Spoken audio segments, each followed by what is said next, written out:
it today, I will end your stupid life. Please forgive me. Let's push this bastard, my prince. The splash was louder than her scream, and the prince was smiling. I saw it with my own eyes. My name is Aisha, and I wish I never followed that crowd that night. I grew up in a small town near the river where everyone knew each other and everyone respected the royal family. The king was old and sick, and his only son, Prince Odeola, was already acting like the ruler. People feared him, but they never said it out loud. I worked at the palace gate. I opened the iron gate, checked visitors, and carried messages. It was not a big job, but it paid more than farming, and that was how I became close to Zainab. She sold fruit outside the palace every evening. She was bold, loud, and always laughing. She did not lower her eyes for anyone, not even the prince. The first time Prince Odeola spoke to her, I was standing close by.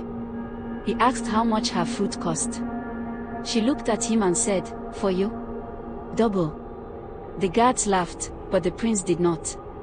He smiled slowly, and there was something cold in his eyes. From that day, he started sending messages to her. He wanted her to come inside the palace to talk. She refused every time. I warned her to be careful. She told me she was not afraid of any man. I told her this was not just any man, this was someone who was used to getting whatever he wanted. Around that same time, city men began coming to the palace in big black cars with dark windows. One night, I carried drinks into a meeting room and saw maps spread across the table. I saw the river marked in red. I heard the prince say, "By next month, that land is mine." One of the men asked what would happen if the owners refused to sell. Prince Odeola answered calmly, "They won't."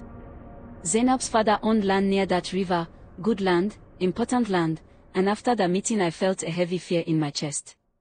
3 nights later, palace guards went to Zainab's house and said the prince wanted to settle the land issue peacefully.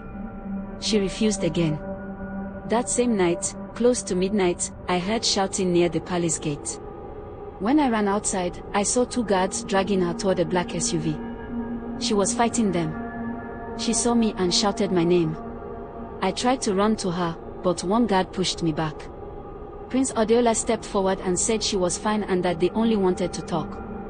I asked why they needed to talk at midnight. He looked at me like I was nothing and told me to go back to my post. Then they pushed her into the car and drove toward the river road. I do not know why I followed them, maybe it was fear or maybe it was guilt. I took my uncle's old motorcycle and followed from far behind without turning on the headlight. They stopped near the old bridge by the river. I hid behind tall grass and watched as they pulled her out of the car. Her hands were tied. The river was loud that night, and the moon was bright enough for me to see everything clearly. She told them they could not force her family to sell their land. Prince Odeola walked closer to her and said this was bigger than her father. She told him to speak to her father directly. One of the city men looked nervous and said this was going too far, but Prince Odeola ignored him and kept staring at her like she was something small. Then he said, "You are in the way." She spat near his shoes, and for a second his smile disappeared, but then he nodded at the guards. They dragged her closer to the edge of the river. My whole body was shaking.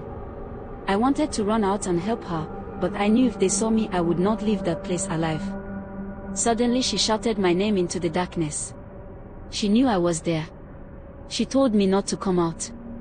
Before I could even think, the guards pushed her.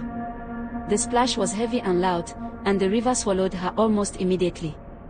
No one tried to help her. No one moved. They just stood there watching the water. After a few minutes, they got back into their cars and drove away. Prince Odeola was smiling when he turned his back to the river.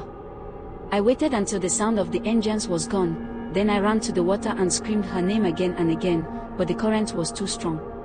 I could not see her. I could not hear her. 2 days later, her body was found far down the river. They called it an accident. They said she slipped at night and fell, but fishermen had seen the cars on the bridge, and a small shop near the road had a security camera that showed Prince Odeola's SUV driving toward the river after midnight.